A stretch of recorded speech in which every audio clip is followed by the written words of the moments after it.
Hey everybody, welcome back to the Miniac. This is the first episode of 2020 for a recap video. And how this is going to work is starting the beginning of this year and through the rest of this year, we're going to be doing a recap video every Wednesday of the previous Friday's video. So this video is a recap of the 8-speed automatic video I did where I drove the 2020 Mini John Cooper Works Hardtop. So the way it works is it'll be 15 minutes of this video will be a discussion of the 8-speed automatic, the driving of that car, what it was like to drive it, the different ways it functioned, because I'm sure most of you have seen the video. I'm hoping most of you have seen the video. And then, of course, it'll be the end of the rest of the recap, or the rest of the live stream will be discussion about whatever is related in the Mini community. So, for those of you out there, I did a video on the 8-speed Mini John Cooper Works Hardtop, and the way that was done is it was a driving video going through the ways that the car shifted, the ways that the shifters work, because there's 3 different settings for that shifter. There was regular driving, there was the sport mode, and then there was manual shift mode. So I tried all 3 of those variations, and that allowed me to give you all a better idea of what it's like to actually drive the car and what my impressions were of driving it in those various modes. While I found the manual shift mode interesting and I found the sport mode fun, I found that driving it on the street, you don't want to use manual shift or sport mode in the automatic, 8-speed automatic when you're on the street, as the RPMs go a little higher, the shift points are a little higher, so it doesn't exactly feel that smooth when you're on a regular city street. But on the highway and on the track, it works very well. So that was the basis for that whole car, and there's going to be 2 more videos coming up in the next couple of weeks that are going to have the Mini Cooper S Clubman all 4 and the Mini Cooper S Countryman all 4. So you're going to get to see 8-speed automatic with those. Now, the reason I did this whole 8-speed automatic series is because the upcoming John Cooper Works GP is an 8-speed automatic, and as most of you are fully aware, the John Cooper Works Countryman and the John Cooper Works Clubman are also 8-speed automatic. Now, the reason why Mini did this was they said they did not have a manual transmission developed enough, or developed that could handle the horsepower, which I think is a load of crap, but that's just my opinion.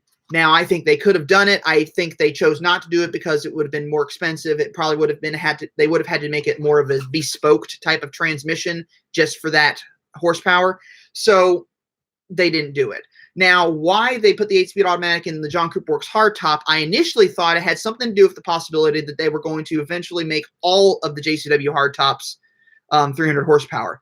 That has been proven false. It turns out that they just did that to make it different from the rest of the cars. So the transmission options for the John Cooper Works Hardtop heading into the rest of this year will be a 6-speed manual or an 8-speed automatic. Now, I think personally that's too many gears. That's too many gears for that automatic. But I think it's going to be fine in the long run, and I think they're going to still sell plenty of those cars because the John Cooper Works is the king of the minis, as it were. So they're going to be selling plenty of those cars. I'm quite sure of it.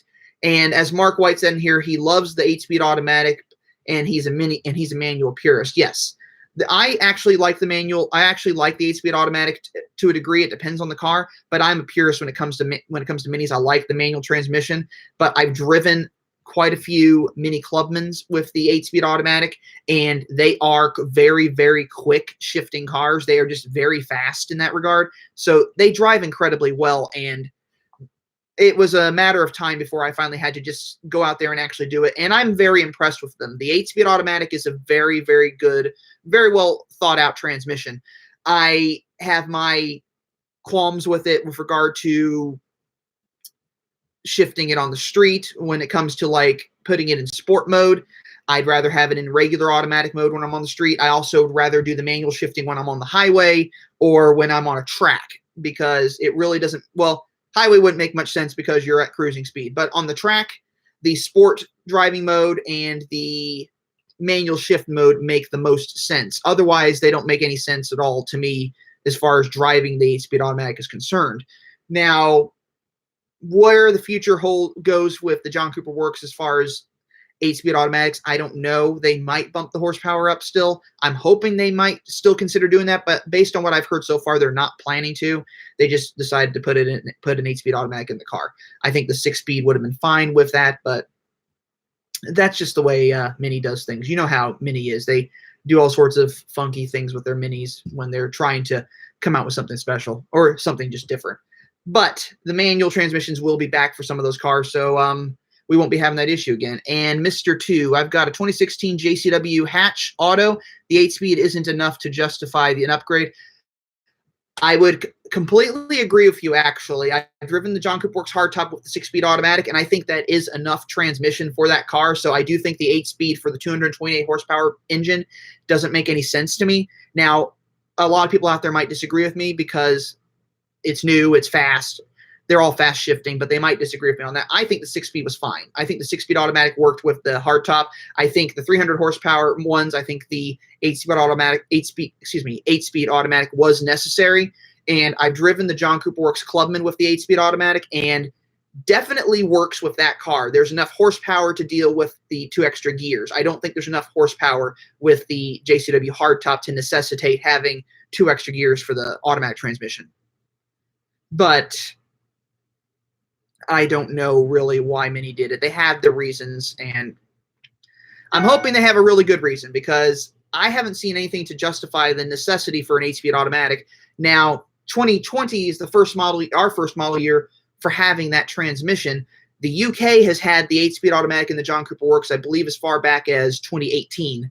But you know how the US is when they get the models over here. That I've had several people from the UK tell me that I'm showing videos of cars that are 2019 models. Well, yes, they're 2019 models if they're in the UK, but they are 2020 models in the US because that's just how we do it. We don't go by the number plate on the car like they do. We go by the model year, VIN number, that kind of stuff. So Mini Mafia just chimed in here. Good evening. I have questions why the GP3 have only 300 horsepower, same like the new Clubman and Countryman. I was thinking the GP3 needed to be special, equally more powerful engine. What would you think? Well, I initially heard a rumor that the GP3 was supposed to be like 335 horsepower or something like that. That was what I was initially told at one point by someone out there. But then it slowly got diluted down to where they said it was going to have an 8, or it was going to have just the same 301 horsepower or 306 in the UK as the rest of the cars. Now, that was kind of disappointing because at the same time, despite the car being lighter than the JCW Clubman, the JCW Clubman is actually a bit quicker than the GP3. It's a few seconds, give or take. I don't know if it's necessarily a few seconds. It's maybe a second or so faster, but it was a quicker vehicle, even though it's a heavier vehicle. So I don't understand why they decided to just go ahead and do that. That being said, 300 horsepower in a hardtop Mini that weighs about 2,600, 2,700 pounds is incredibly quick. It's a lot of horsepower for that car. And I know someone that has 325 horsepower in their JCW hardtop, their F56. So I know it's doable, and I know it's incredibly fast. But I don't know why they didn't put more horsepower in the GP3. Another interesting topic, I opted for the active cruise control, which I notice is very rare in the hardtop. I also have a BMW X5 with it. However, the Mini is only camera-based, not cam and radar, which means the Mini doesn't come to a complete stop by itself like the BMWs.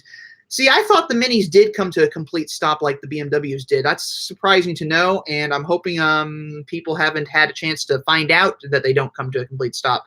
But I guess that's just the way the car is designed. I don't know. I do know it's kind of weird with the technology as it gets passed down to the Mini. For example, the heads-up display, you notice in the Minis, it pops up out of the dash. That's because the windshield glass is would be too expensive and cost prohibitive to have it project onto the windshield, because in the BMWs, I believe it projects onto the windshield. So, nope, turns off when it goes below 20. Okay, so 28 kph would be, hey Siri, what's 28 kilometers per hour in miles per hour? 28 kilometers 17.4. per hour. All right, so about 18 miles per hour, give or take. So, well, I guess they do that because they assume that by then, if it slows itself down, by then you're going to stop the car. Now, if you're not hitting the brake to stop the car, well, I don't know. I guess it's kind of just a stupid thing. kind of silly, unfortunately. That's just, I don't know. The tech is a little different with the two cars, even though there's a lot of BMW tech in the Mini.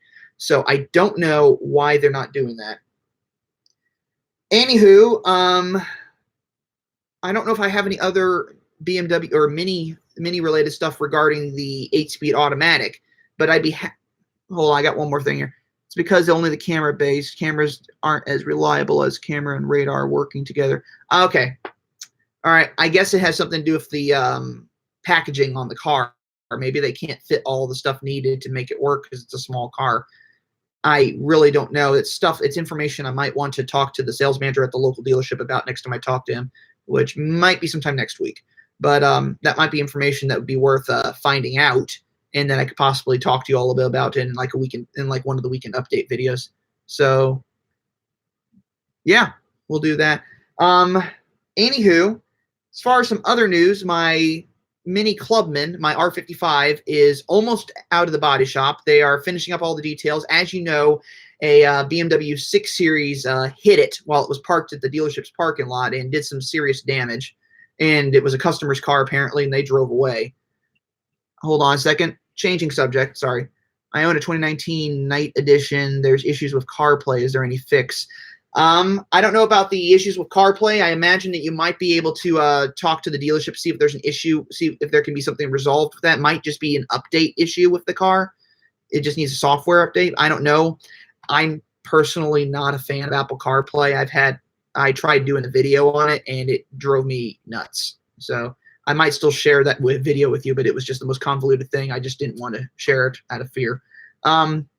Why the Mini Hardtop only front-wheel drive? I think all-wheel drive will be best for handling.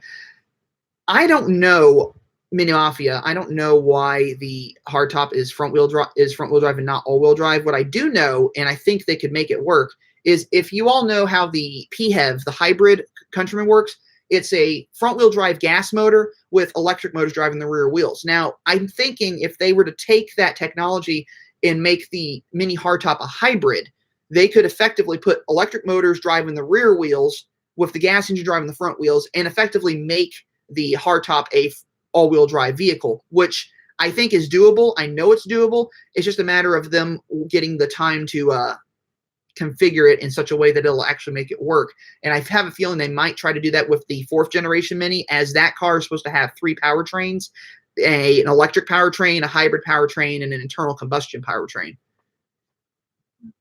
Mr. 2. Yep, both BMW and Mini have the camera sitting behind the rear view mirror, but the BMWs also have a radar box in the bottom front bumper. Okay, so I guess it has to do with packaging. The BMWs are bigger cars, so they're able to hide all that stuff in certain places in plain sight. So, anywho, changing subject again. My Clubman's going to be out of the body shop soon. I'll have that car back. I'll be able to drive it again. I also have an upgrade for it on its way from a subscriber up in Seattle. So I'm pretty excited to get that and try it out. It was something that they just asked me if I wanted it. So I'm going to give that try out and see what you all think of it. It's going to be interesting. I'm getting it more because I want to kind of find a way to increase the throttle response in my Clubman because it's not as fast as I want it to be. But this also indicates that I'm probably not getting that new F54 Clubman that I had actually considered. I just don't know if I really want to do that right now. And on top of that, I just don't know if I want to spend the money when I'm still paying on my current car. You know, all that works. You don't want to just stack up inequity on a car when you're selling one or when you're buying one. So there's that. The Cooper S, the number 88 car, I think I told you all before, that car is going to be off to it's going to be off to Arizona in about a week and a half or so to its new owner. So that's exciting. It's going to be off to a good home. It's going to be looked after. It's going to be enjoyed, I'm sure. So what else do I got going on here? I'm still working on video ideas. I've got some more video ideas coming. I have 2 videos I shot today that I think you all are going to really get a kick out of, and I really hope you do. New minis. There is a new special edition Mini coming out. I don't have the full details on it. The color of the car is deep Laguna metallic, and it is a 2020 Mini Cooper S Sidewalk Edition convertible. And as you all know, in 2008, Mini did have a sidewalk edition convertible. It was the R52 platform. So they're bringing that same name back for a special edition, but it's going to be an interesting car. I've seen pictures of it. The color looks really good, and I think even the wheels are special to that specific model. So that's going to be pretty cool. And I did talk to the sales manager, and he said they are planning to get one at the dealership. So you can be sure that I'm going to do a video on that car when it arrives, because I like to do videos on special editions, because granted, it's just a standard Mini that's been kitted out with different packaging, but it's going to be interesting. I'm looking forward to seeing it.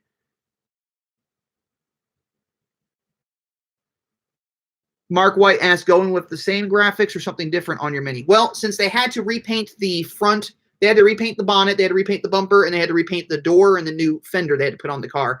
So that's all been repainted. I had Todd from motoringstripes.com. I had him redo the bonnet stripes since he was the one who installed them. And I don't know if he was able to do it or not, but I am having the vinyl number 55 or the R55 on the passenger door, or on both doors.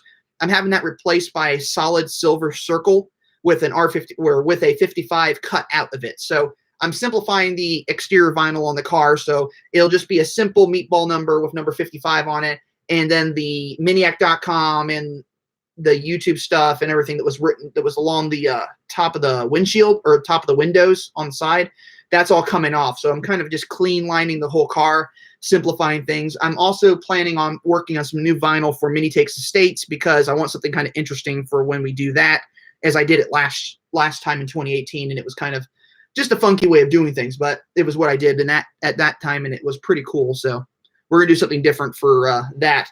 Honestly, if I had the money to do it, I would actually have my Clubman completely wrapped in this neon green that was used when during the John Cooper Works Challenge races.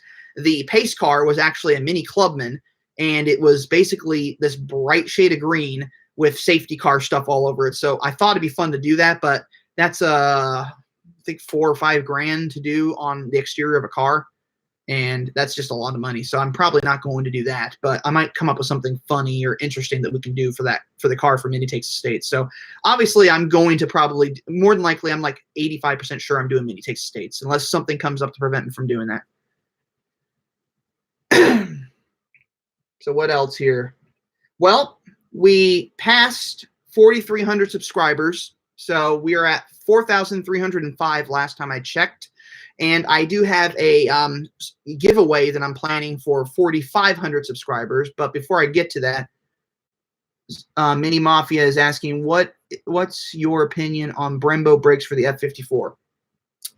Well, if you're going to put Brembo brakes on the F54, you might want to make sure it's actually a JCW already. Or if you're going to do that, you have to put larger wheels. The reason why is the wheels, certain wheels for the Mini will, like certain, for example, Cooper S wheels will not fit on the John Cooper Works cars when they're equipped with the Brembos. The calipers are just too big, so you either need a thick spacer like a 15 mil or wider, or you need to have a different offset wheel or something along those lines. Now, you can get aftermarket brakes for any Mini that will fit behind your stock wheels and will do the exact same stuff that a Brembo can do at a smaller size. But if you really have your heart set on Brembos, they're not terrible. You're just going to need bigger wheels and a different offset for those wheels to compensate, or you're going to need wheel spacers to compensate, because it will not necessarily, with the big, thicker calipers, it will not fit behind that wheel as easily. And Mr. 2, I swapped the factory Pirelli run flat tires on my JCW Hardtop with non-run flat Pirelli tires with slightly less pressure. The ride is much smoother and usable as a daily driver. I agree. The reason they do the run flat tires is because the cars don't actually come standard with spares. So because of that, required by law in the United States, for example, or most countries, I believe, to have run flats on the cars, so that you puncture the tire, you can ride on that tire for at least 50 miles at 50 miles per hour or something like that. So that's why they have run flats. I personally hate the run flat tires, and that's the reason my Clubman does not have them. But I do keep an emergency reinflation pump in the trunk of my car just in case something goes wrong. But the run flats are really harsh. I don't think there's any run flat out there that's even remotely smooth. But Yeah, Mr. 2 purchased the mini tire inflator kit. It's a small pump of, yeah, that's exactly what I have in it. It works. It'll work for what you need it for. Mini Mafia, I destroyed one factory brake after 20,000 miles. Ouch, that hurt. That had to hurt. I don't know how. What were you doing? Were you on a track, or were you just normal driving? Did you take it out to the Dragon? Did you take it on a long road trip? I don't know if I've seen a factory brake get destroyed that quickly. I know that there's a guy at the dealership who wore down his brake pads on his JCW after like 10,000 miles. So, living in Chicago traffic. Okay, that'll do it, I'm sure. Now, you mentioned if you think doing that in Chicago would be bad, now imagine if you lived out in San Francisco of all the hills. You'd probably wear out your brakes even faster. Wow. So apparently traffic jams and everything can wear out your brakes. So something to remember for all of you out there. Just basically don't slow down. I'm kidding. Have good brakes on your car, and when they wear out, replace them as needed. Wow, so you can destroy a brake that quickly from stop-and-go traffic. That's probably why my brakes haven't worn out as much as they should have by now, because I do a lot of highway driving, so I'm really rarely driving on city streets and stop-and-go that often. So, wow, that's unfortunate. But, anywho, back to what I was talking about. I have a 4,500 subscriber giveaway for you all. And the way it's going to work is, rather than do I'll get to your question in a second, rather than do what I did last time, which was the 44,500th subscriber, I'm going to do I think I'm going to do a quiz or a trivia thing. For the 4,500 subscribers, when I hit 4,500, I'm going to put out a question that I want you all to guess, to basically answer. Whoever gets the question correct will win the prize. And the prize is this vintage 60th anniversary mini hat. So one of you will get this, whoever wins the trivia question. So when I hit 4,500, this is the raffle prize. So anywho, back to questions. Mr. 2, what's your option on reliability of the JCW B48? Anything to watch out for? I haven't heard of anything going wrong with the B48 engine. There literally is nothing that has gone wrong that I could see with that car. I think they had a few bugs in the first couple of years, but as far as reliability, the B48 engine, the B46 engine, the B36 engine are probably some of the most reliable engines that Mini has ever produced for the produced for the Mini. And it's largely to do with the BMW engineering. The engines are actually still built in the UK. I think they're built in the Hams Hall plant. So they're still British. They're still Mini engines, but the engineering was developed by BMW. So the engines are far more reliable than they used to be. So I don't see any issues with those cars. But if I do come across any reliability concerns with those, as I do talk to several people who are service advisors and technicians, if I hear anything about those things, I'll be sure to write it down and make sure you all know. And I want to make sure you guys have the most information possible. Mini Mafia, dealer replaced for free under warranty. I was lucky. Oh, okay. So you lucked out on your brakes. That's good. Tom McQuiston, you've been mentioning that there will be manuals coming back in March of this year. Do you think they will be able to deliver them by then? Thanks. Here's the thing about that. I don't know about March. I heard March originally. Then I heard actually ordering for them is going to start in February, that the dealerships can actually order them for inventory, but it takes 2 months to build a car and ship it. So you may not be seeing manuals on the lots until April or May. But that doesn't mean you can't still order one once they're available. Once the ordering is available again, if you want to go into the dealership and order one, you can. And as soon as I know when the ordering's available, the sales manager is going to tell me when that happens. But as soon as I know that, I'll be sure to pass that information along to you. That being said, your local dealership should know when that's going to be. So they'll be able to tell you as well if you come in and ask them, or put yourself on a waiting list, assuming you're looking for a brand new 2020 manual. Now, they're not going to be 2020 models. Apparently, they're actually going to be 2021 models. So 2020 model year is supposed to be a fairly short model year, as it were. But their manuals will be coming back as 2021 models or late 2020 models. I'm not exactly sure. I just do know that they should be back early to late spring. But I initially was told March, then I was told later than that, then I was told earlier than that, and now what I've been getting is February is when apparently when you can start ordering them, according to what I've read. But that like I said, is about 2 months before they actually ship the cars. Mini Mafia, with the manual transmission, what about rev matching? BMW using on some models, why not the JCW? They don't use the rev matching on the JCW. I swear I've driven a manual JCW that had rev matching.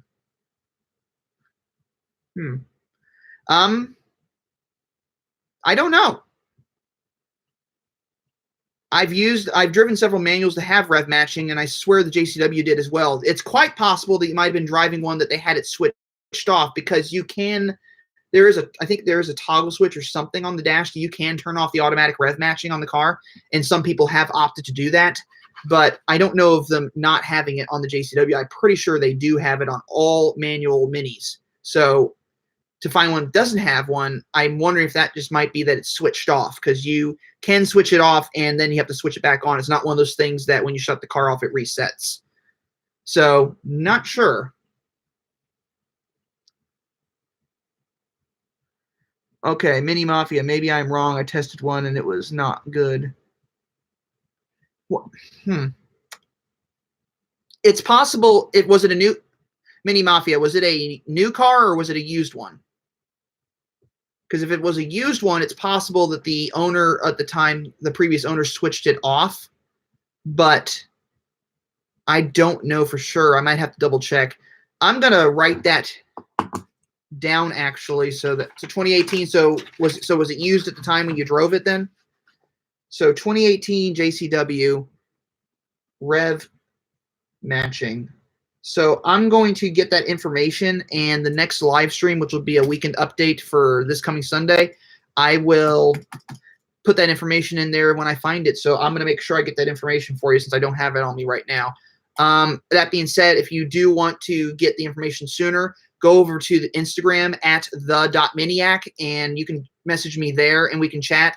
And as soon as I have that information, I can just send it to you directly rather than waiting until the live stream. So I can help you out with that as well.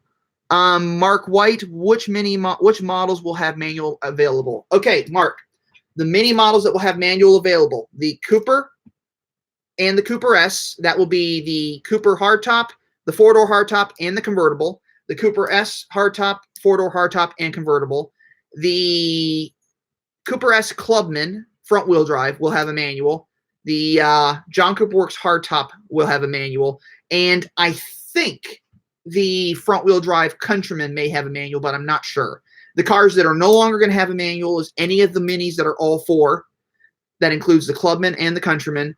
And the John Cooper Works convertible will no longer have a manual. Now, I don't know why that won't have a manual anymore, but those are the ones that won't have manuals anymore. So hope that information helps you out there.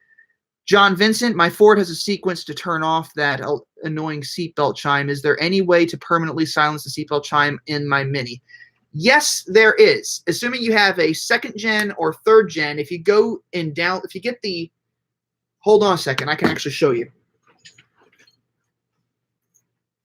So I'm going to actually show you this because I've coded my car before.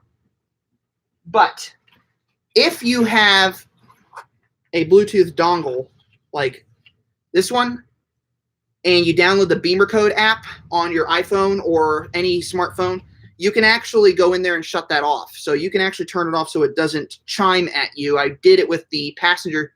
Exactly, it's Beamer Code. I did that with the passenger seatbelt on my car because when I carry my camera bag in the passenger seat, it's so sensitive that it thinks it's a person sitting there, so it activates the chime. Most annoying thing in the world, but you can shut it off if you have the Beamer Code app. That being said, I don't know if you might be able to also have the dealership do it if you don't have the code or the app, but this dongle was about $35 on Amazon, and the app, if you pay for the more expensive one, I think it's $30. So $65, and you can do whatever the heck you want with your Mini as far as coding is concerned. I have it set up so that I can, when I lock the doors and push the lock button, I can roll up all my windows and close the sunroof. And I have it set up so that it does this. It's not really necessary, but it does this thing where it double blinks with the hazard lights. So it's kind of a goofy thing with the second gens. The third gens is a little bit more you can do. Like you can even permanently enable sport mode on it. So that should be enough information for that. But yeah, it's the Beamer Code app. If you have a 2nd gen or 3rd gen, they don't have the technology yet for the 1st gens in there. So I haven't, last I checked anyway. So it's 2008 and up for the minis, but it's pretty easy to do. And just be careful. It does have a backup. It does download a backup of your ECU. So if there is an issue, you can always bring back your old ECU information. So Mini 2, I use Beamer Code to turn off auto stop start and the startup disclaimer warning and turn on Rolls-Royce sound themes. Okay, I've always been curious about the Rolls-Royce sound themes because I tried to get the info screen, the center screen on the Mini. I tried to get it to go to Rolls-Royce just for kicks. We were just having fun with it, and it didn't work. I also tried the same thing with the Christmas theme that apparently it had, and it didn't work either. So maybe there was something I was missing, but I'd love to know if there's a way to actually make that work because it would be kind of fun. So Mini Mafia, why the hood scoop are not working anymore? How difficult is it to make? There is an intake out there for the F platform cars that makes the hood scoop functional. The hood scoop is just decorative at the moment because it's a way to distinguish between Cooper S, and John Cooper Works. I think it's kind of silly. I think it just either make it functional or get rid of it entirely. But there is an intake out there that you can get. I think it's someone mentioned it a while back, and it is one that you can actually make the hood scoop functional. So Mini 2, Mr. 2, it sounds like a harp when I start the car. Very classy. It sounds like a harp. Well, I don't know. I'm going to have to see if I can test that out sometime. There's a Countryman sitting in the showroom. I think the sales manager would let me mess with that a little bit, see if I could make it happen. I'm going to have to try that out next time I'm near one of those cars. So it works with I'm assuming it only works with the 3rd gen minis, unless you can actually make that work in the 2nd gens. But sounds to me like it probably only works with the 3rd gen minis. It's kind of interesting. For those of you out there who want your Mini to sound like, or to have chimes that sound like a Rolls Royce, very luxurious as it were. So that could be interesting. Wow. That's something I wouldn't mind seeing. So what else do we got going on here? For those of you who don't know, if you haven't already checked, I have a Teespring store where I have merch. It is called, I'll post the link in the chat over here. It's teespring.com/store/the.miniac, or the-miniac, sorry. And I have lots of t-shirts there, lots of different designs. I'm also working on some more based on some things that have gone on lately. I have one that is called, you've heard of the phrase because race car. Well, in light of stuff that's gone on recently, I actually have one that I'm going to think of making. It's going to be called because race car. So a little humor, right? I got some other ideas I'm working on for t-shirts, but I think it's going to be kind of just gimmicky stuff. But if you head over there, there's different Miniac t-shirts. There's stuff related to the channel or logo related to the channel. There's also one that has the catchphrase on it. So cool stuff there. I have them in almost every color, every style, sweatshirts, t-shirts, you name it. And if you have an idea of something that you think would be fun to make custom, or something interesting for the channel, feel free to share that with me, and I could make that into a t-shirt as well. So I could even do some one-offs or some subscriber-inspired t-shirts, or sweatshirts. So I got tons of ideas going on, tons of things in store. If you haven't already done so, you can also go check out my sponsor, outmotoring.com. They have a lot of cool parts for your Mini, accessories. And if you happen to have an Aston Martin, they even have parts for that too. So go over there and check them out. It's outmotoring.com. And they're also one of the sponsors for White Roof Radio. So you got to know they're good, right? But I think they're based out of the Ohio area. And I think they also have a showroom in Tennessee. Now, what would be awesome if Aaron is listening is if they opened up a showroom in Kansas City, because I'd be happy to help you make that happen. But we'll see. Someone said you should have Mini badges, the circle ones that clip.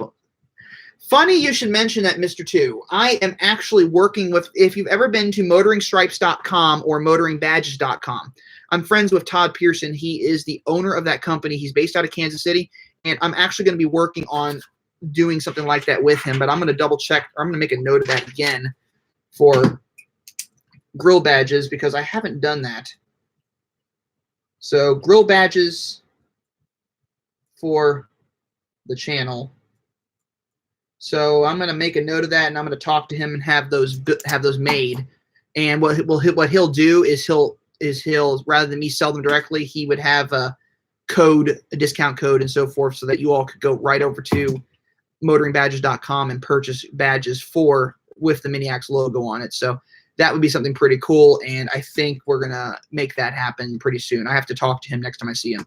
But yeah, I've been wanting to do grill badges for a while, and I think I'm going to actually make that happen. I'm not sure if it's just going to be the channel logo or if there's going to be other goofy things in there, like maybe the life's too short to drive a boring car one. So Mr. Two says, I was in the mini showroom, saw a few of their new cars with 60th badges, but can't find where to buy them online. If you go to, hold on a second, I'm going to check the website. So motoringbadges.com.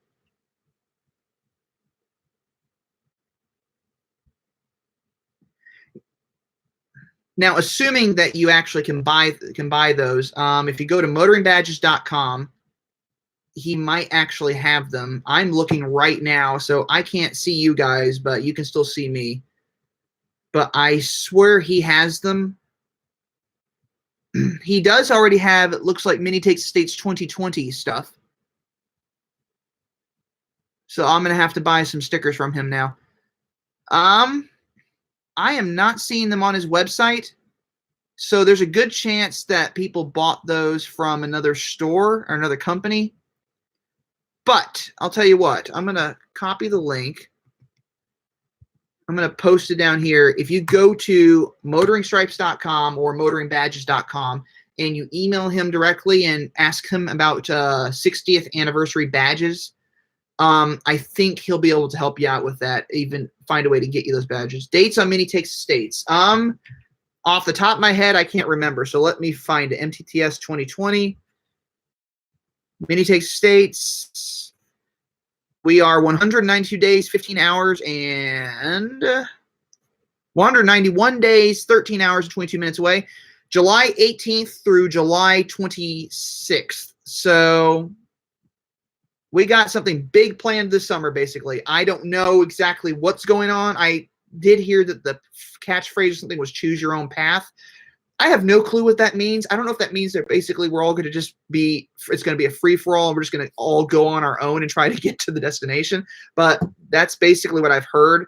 Get ready to forge your own path. So, yeah, I don't know what else is going on there. I don't know what anything significant is going on there, but I don't even have details on a route yet. And honestly, you're going to get the route information the same time I do, because just because I have a channel devoted to the Mini to the Mini brand doesn't mean that I have exclusive access to everything with Mini, because there's things that I don't even know about the brand that other people already know. I know a guy who's a brand educator who knows more about the brand than I do, might even know stuff that I haven't even heard yet. Like up until last night, I didn't even know about the Sidewalk Edition Mini, and then I find this morning that motoringfile.com already has an article out on the car. So missed an opportunity there to put out a video, but that being said, they didn't have a very long enough B-roll video for me to use to actually do voiceover or anything with it to actually put together something decent for you all to have. So I didn't come up with a video on that. What I'm going to do is wait for that car to come out and do a video on it. As for Mini Takes the States, when we finally do go out there, I'm planning, if I can do as much of the route as possible, I'm channel fan get together at the final destination. I don't see why we can't do that, because what I'm thinking of doing is for each day of Mini Takes the States, if I can make it, if I can do the whole route, the whole trip, I'm planning on doing a YouTube video. I'm going to pick out a fan's Mini, so you're all going to have to find me be looking for the kite blue JCW Clubman. But first person to find me that has a cool Mini, I'm going to do a YouTube video on their car, basically right then and there. So I'll be doing videos on fans' cars. I'll be doing videos on the route. I'll be doing videos driving my car. There's going to be weeks and weeks worth of video from this whole thing, which is going to be kind of fun. But my plan is to at least do a video each day of a subscriber's car, or maybe more, because there's gonna be lots of minis out there, and I want to try to get as much get as much out of it as possible this year, since I didn't do a lot last year. But it really depends on finances, and it depends on if I can do the whole thing. I might be only able to do a couple of days of the event, and then a couple of days leading up to the destination, or it may be that I have to just head directly to the final destination for the event. So we'll see how that works. Depends on how the money is, depends on how tight things are budget-wise, but I think I'm going to try to do the whole thing if I can, and hopefully I can. It depends on money. Like I said, I don't make as much as people would think on YouTube. You really don't make much on YouTube when you start off. I've only been into this now for 2 years. 2017, end of 2017 is when I started. So 2018, beginning of 2019. So almost 2 years now I've been doing YouTube, and it usually takes at least 5 years to really get this channel big. That being said, according to the analytics I've been looking at, we're projected to hit 10,000 subscribers by August, or by beginning of August. So that's a pretty big deal. And I'm projected to possibly hit 1 million views by middle of next month. So that's pretty exciting as well. But yeah, lots of stuff coming up in 2020. Lots of new things coming up in 2020. Lots of new special edition minis coming up in 2020. So there's bound to be something out there I'm going to film. I missed out the opportunity because the dealership didn't get one in time. I missed the opportunity for the white silver edition Countryman. That was a special edition that I was going to do a video on, but unfortunately the manager wasn't able to snag one in time from port, so I wasn't able to get that car on video. So missed one. So disappointed about that, but there was really nothing out there about the car. It was kind of just a, hey, we got this special unique color that's not available on the Countryman. That's true. White silver is not available on the Countryman normally. So there was a special edition that I missed out on. But that happens when you're running around like a chicken with your head cut off trying to keep a channel going. So Mini Mafia, I never been on Dragon or Mini Takes the Stage. Which one is better to go? That's a loaded question. Wow. How about both? You could do both. Well, honestly, it really depends on your scheduling and what you really want to do. I know a lot of people I know a lot of people do every single event every year or every time they have them. So they all must be retired or just have lots of money. But I have never been to Minis on the Dragon. I'd love to go, but I don't have the funds to do it right now. But I'd like to do that at some point. My clubman has been to Minis on the Dragon. The previous owner took it to the Dragon quite a bit, which is why the car has so much miles on it. It's a 2014 it's 2014. When I bought it in 2018, it had 60,000 miles on it, and I put 40,000 miles on it in the course of 2 years. So it has almost 100,000 miles on it now. And but I drive everywhere. But this person took it cross country, so it's been to the Dragon. But as far as Minis on the Dragon or Mini Takes the States, Minis on the Dragon's a little on the smaller side, a little smaller scale. It's really fun, I've heard. The road's really twisty and everything. So if you live in the area, I'd say do it and do Mini Takes the States. If you want to save your money and spend it on something that's going to be huge and just like really big and really fun, definitely do Mini Takes the States, because you're not going to regret doing that. It's going to be a lot of fun. You're going to see so many minis out there, so many different people who share the same passion that you have for this car. So I would do Mini Takes the States, but if you live close by enough to the Dragon to do Minis on the Dragon as well, I'd encourage you to do that as well. If I lived close enough, I would go do Minis on the Dragon as well, but I live in eastern Kansas, so the middle of everything, but at the same time away from everything. So, but that's my take on it. There's other events that I'm thinking of doing at some point. Minis on the Mac is one.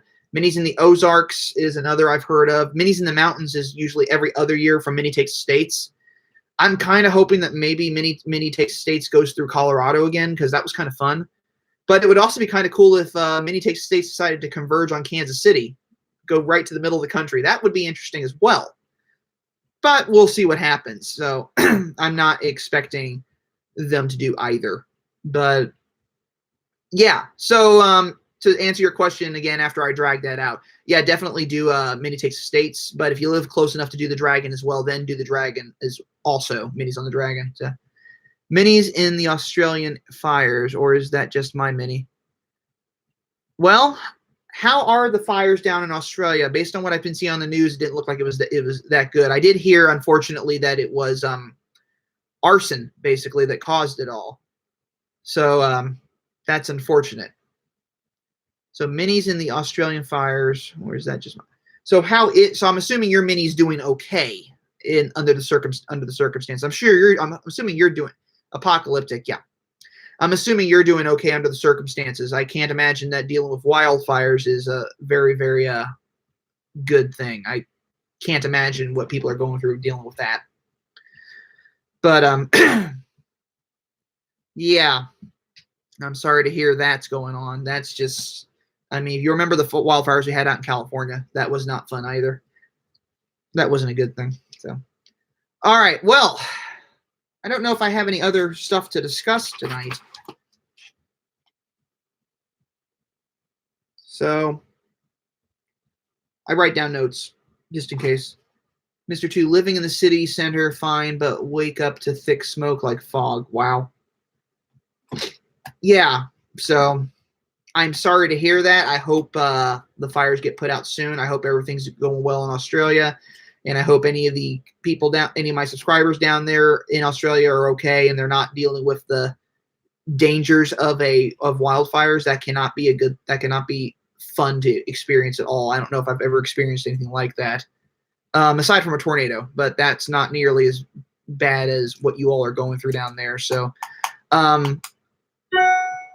yeah, I hope you are all safe in Australia, and I hope the fires get put out soon. And whoever the folks that started them all, I hope that they get what's coming to them, because that's not a good thing to start wildfires, especially with how dry the climate has been down in that area this time of year. So. Anyway, I can't think of anything else to really discuss. I don't know if I have anything else in here aside from my little sheet. Yeah. So anyway, all thoughts and prayers for the folks down in Australia dealing with the wildfires, and for those down there with who are mini owners, I hope you and your mini are out of harm's way. So Mini Mafia says, order to GP3. What will be recommended type of gas and why? Same type of gas that you use with the regular minis. 91 octane. If you can get 93 octane, do it. Now, that's US spec. So I imagine, I believe premium gas in the United States is 91, 93 octane. I think premium in the UK or in Europe is like 97 octane. So premium gas is a must in that car. I wouldn't use anything less than that. Even if the gas cap says 89 minimum, don't do it. Just use 91 octane. I wouldn't do it. I wouldn't risk it. A little surprised my cat didn't come in here. He was sitting in my lap right before you guys got on. No ethanol. Well, Mark, the unfortunate thing about ethanol is it's in almost every gas you can get. Unless you go to certain gas stations, it's very hard to find no ethanol gas stations. I've used 91 octane with about 10% ethanol in it because I don't have really many non-ethanol gas stations in my area. But yeah, if you can find non-ethanol fuel, definitely use non-ethanol fuel. And yeah, don't use anything that's non-ethanol. Or don't use ethanol fuel if you can avoid it. Otherwise, make sure you're always using premium fuel for your Mini.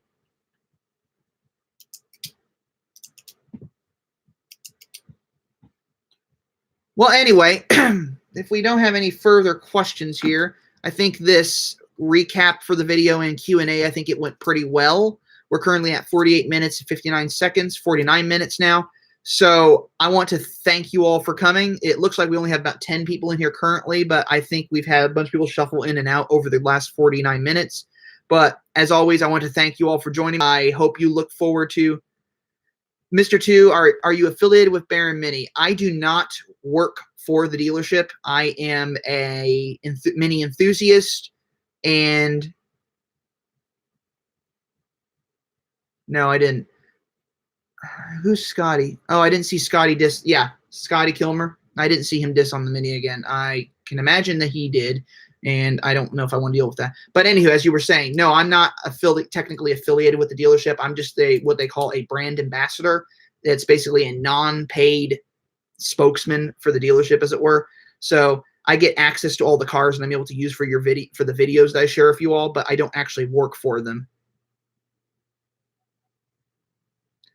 I am actually a photographer and architectural designer, or photographer, designer, and historic preservationist. I have a master's in historic preservation, so that is what I actually do, is basically photography and a little bit of design and drawing.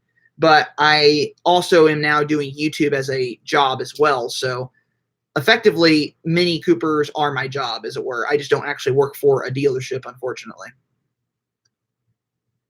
Are you traveling outside Kansas? We have a cool car. We have cool cars in Chicago. You interested to stop by?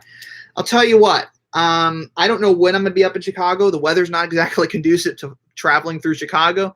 But if I get a chance to come up there, if you want to get in touch with me on my Instagram at the.miniac and chat, we can figure that out. I might have to stop through Chicago at some point. But I was also thinking of traveling through Nebraska to visit some people I know up there, traveling through St. Louis. There's several mini clubs in the area in those two cities, but I was thinking of doing some traveling this year as well, kind of spread my wings, as it were, and travel out to those different areas. But to D-Tasca, I have not seen that video of Scotty dissing minis again, but it doesn't surprise me. Road trip, Route 66. Yeah, I've heard about that. I think that's in 2021. I'm thinking of doing that in 2021 as well. But, yep. Would you consider working for Mini? You are very passionate about them. Get paid to do what you love. Part of me wants to. I think it would be kind of fun. At the same time, I feel like it would hamper my abilities to do my YouTube channel if I worked for the brand. So I kind of don't want to work for them. That being said, I'm not really a corporate kind of person. I'm more of a work for myself kind of person. So it's kind of a scenario where I enjoy the brand immensely, but I can't imagine really working for them. Now, if they were to offer me a job or hire me or anything like that, it'd be kind of cool. But I haven't heard anything from them yet. I haven't really seen any jobs nearby, as it's a little expensive to relocate from Kansas, at least for me. But if I had the ability and if they offered me a job, I'd probably take it. I think it'd be kind of fun. But at the same time, I don't know if it would impede my ability to do this channel. So that's why I haven't really looked into that even more serious than I should. But we'll see. I mean, if the opportunity came along, I might do it. If the opportunity came along that maybe Mini wanted to sponsor the channel, then that would be fantastic as well. But they have their own YouTube channel, so obviously they don't want to sponsor a third-party channel, as it were. Mr. Two, and yes, saw Scotty's latest video dissing Mini. Thought it was rude. The same applies for any car that is poorly maintained and neglected, like high schools, girls' first cars. Yeah. I'm going to have to go watch this video, guys. I did not see that new video from Scotty. I'm surprised he just keeps dissing the brand, and I don't know why that jerk, which is, it's kind of a little bit harsh to be, but I'm sure he means well, but at the same time, I don't think he's as educated on the brand as he should be. And I feel like if he did, rather than just look at the stuff where people just whine and complain about their cars, I think if he actually looked at serious stuff, he keeps saying they plastic parts. Okay. Here's the thing about plastic parts. Plastic parts can break, but the thing is, plastic parts can break, yes. But they wouldn't keep using good plastic parts if they were prone to breaking all the time. They'd eventually replace them with metal. Now, this guy is just one of those people who just seems to think that nothing is good unless it's a 1990s Toyota Celica. So I think it's ridiculous. I don't know why he keeps bashing the brand. I don't know why he keeps bashing Minis. There's nothing wrong with the cars. Plastic parts are plastic parts. Name a car that doesn't have plastic parts on it these days. Every single one does. So to see someone continue to bash it, he needs to just get out of it and stop complaining about a car that he doesn't own. He has no desire to own it. If he truly wants to understand what it's like to own a Mini and what it's like to maintain one, he needs to get his butt out there and go buy a Mini and stop complaining about it. Because acting like you know what you're talking about a brand is ridiculous.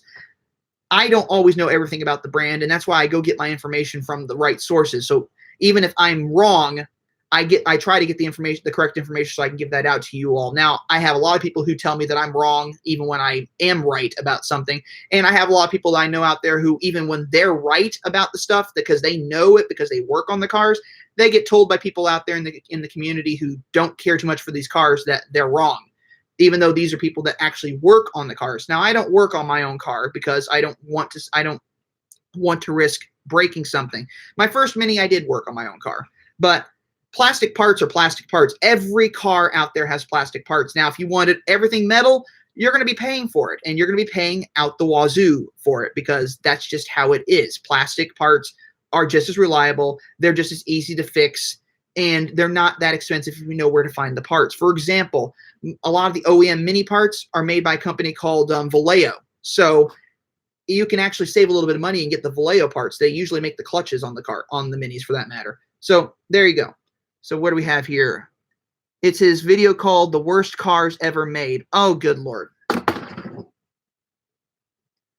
Tell him his 1990s Toyota Celica is the worst car ever made, please. Because Mini, number 2017 to 2019 model year for the Mini has been the most reliable. Granted, not everyone likes the styling of the current generation Mini. Has been the most reliable 3 years of the Mini brand ever. So it really burns me when people want to say those things about a brand or call it the worst cars ever made. They have no freaking clue what they're talking about, and neither does Scotty. So this is setting me off, and I don't like it. But he has no clue what he's talking about this brand, and if he really knew anything about the brand, he'd actually get out there and get off his butt and drive one. So he labels everything endless money pits. Of course he labels everything endless money pits. Any car is a money pit if it's not maintained properly. That is a given. It doesn't matter what kind of car it is.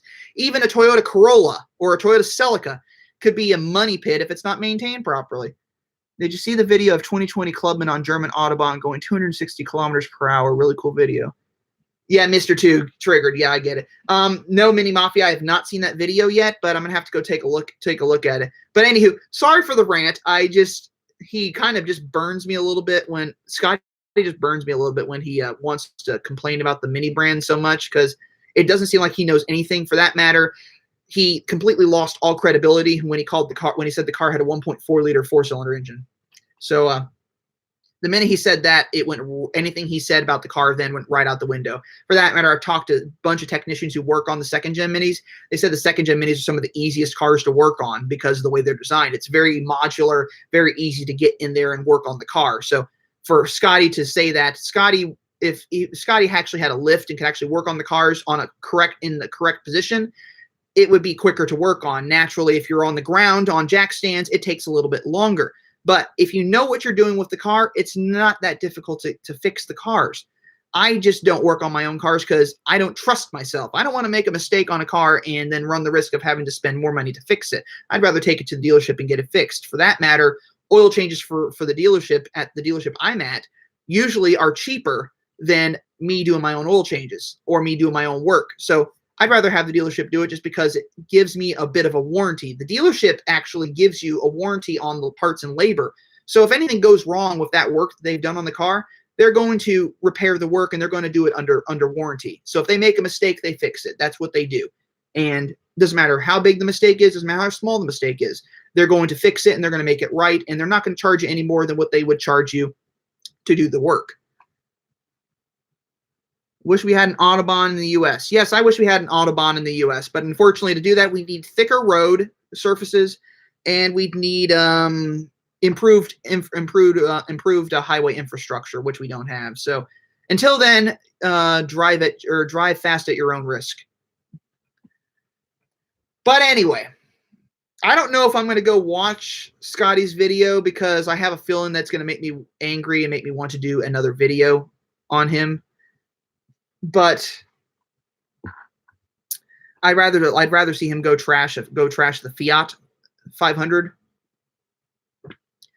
because that's not exactly a great car either, a great car at all. But for him to continue bashing the Mini brand just seems ridiculous, just seems stupid. But anyway, we're at almost an hour here, so I'm going to thank you all for watching, and enjoy your minis, keep motoring, happy motoring, everything you want to go with that. If you haven't test driven any of the new minis, go take a look at them. And hold on before I get to that. I've been reading a lot about this demise of the small car, especially here in Australia. Is Mini at risk of going the same way as Fiat? Mini is not going the same way as Fiat because Mini has larger vehicles available, and they're going to be making a vehicle slightly larger than the current Countryman. So Mini's not at risk of going the route of Fiat. Fiat died because their cars, they hadn't redesigned that car since 2006, I want to say. Because when they came over to the U.S., they were the same design that had been in the U.S. or in the UK and Europe for years. So that car's demise is because they never redesigned it. They thought it was good as it is, and they didn't do anything. Mini evolved and kept evolving, and that's why the car is still around. So I don't see Mini going the same way as Fiat. I think Mini is going to stick around for a very long time, and I don't see them leaving like Fiat did. I do see them improving the brand and getting better, making some bigger cars, making some smaller cars, and having everything that we need. Or the brand's going to stick around. I don't see it going anywhere. Let's just put it that way. Not sure if I missed it. How about a comparison between the 7-speed DSG and the 8-speed auto? I have a video actually on the channel with the 8-speed automatic, and if I can find it here real quick, I'll post it in the link or in the description or in the message for you all. So I did do a video on driving the DSG, as I've done a video of driving the 8-speed automatic. Okay, here it is. Found it. So I'm going to copy the link, and I'm going to post it right here. So this is the link for driving the 8-speed automatic. If you want to go check that out, Nicholas, that's the one where I did actually go through driving the 7-speed. I'm sorry, not 8-speed automatic. Pardon me. The 7-speed dual clutch transmission, and talked about what it was like. It was a very smooth shifting transmission, actually, which was really nice. But that's a full-on video of me actually driving the car, and Mark White was actually with me in that car since he's in here commenting. So he's one of my local Mini friends, and he helped me with that video as a passenger, as an unwilling passenger. So he got to deal with me going around hairpin corners with it. But yeah, so I've done a video with the 7-speed DSG, and I've done a video with the 8-speed automatic. Now, if you think I should do a video where I actually compare the two in the same video, then that's something I may need to actually do. The only problem is you're dealing with two different horsepowered cars, because the 8-speed oh, I'm sorry, I take that back. There's a video I have coming up in a couple of weeks that is a comparison of the 2020 Mini Cooper S and the 2020 John Cooper Works Hardtop. So there's your video on a comparison between the 7-speed dual clutch transmission and the 8-speed automatic. So that'll be coming up. I can actually tell you when that one is scheduled, because I have my computer right in front of me, obviously. That video I have scheduled for January 24th, and I don't see myself changing that schedule anytime soon. So January 24th will be a video on the Mini John Cooper Works versus the Mini Cooper S. So it'll be a side-by-side comparison. I'll talk about the detailing on the car, and I'll also talk on the two cars, and I'll also talk about how they both drive, because obviously they drive very differently, different horsepowers and everything. What would be cool, though, would be to get a DSG or a DCT transmission Cooper S, bump the horsepower up in it to similar as the John Cooper Works Hardtop, and see how they compare then. That might be an interesting one to do if I was able to get my hands on the right stuff to make it work. But we can't do that right now, obviously. None of us own a car that's willing to test that out, at least not that I'm aware of. But yeah, so I do have a video coming up where that will be compared, but it'll be a comparison of the two cars, not just the transmissions. But if you want if you think a video where I just do the two transmissions would be kind of cool, I could do that. My driving videos, I've noticed, can tend to get a little boring because it's very technical sometimes, or just very repetitive, and it's mostly just my reactions to driving the cars, which usually people would rather see the cars than my reactions to driving them. But there is that video, and it's coming up soon, so you'll get to watch it, and you'll get an idea of what's going on there. But I hope that information helps you. But we're now an hour into this, and I really should probably pop out of here and go to something else. I got some videos to edit. I got some interesting videos coming up that I think you guys might get a kick out of. But I want to thank everyone for coming in here and watching. I want to just thank you all. I hope wherever you are in the country. I hope you're having a good time. And before I go, there we go. There he is. So everyone, this is Ox. This is my cat. So anyway, I want to thank you all for watching. And as always, just remind you all that life is too short to drive a boring car. So drive a Mini, right, Ox? I'll see you all later. Thanks for watching. You all have a fantastic night or morning or afternoon.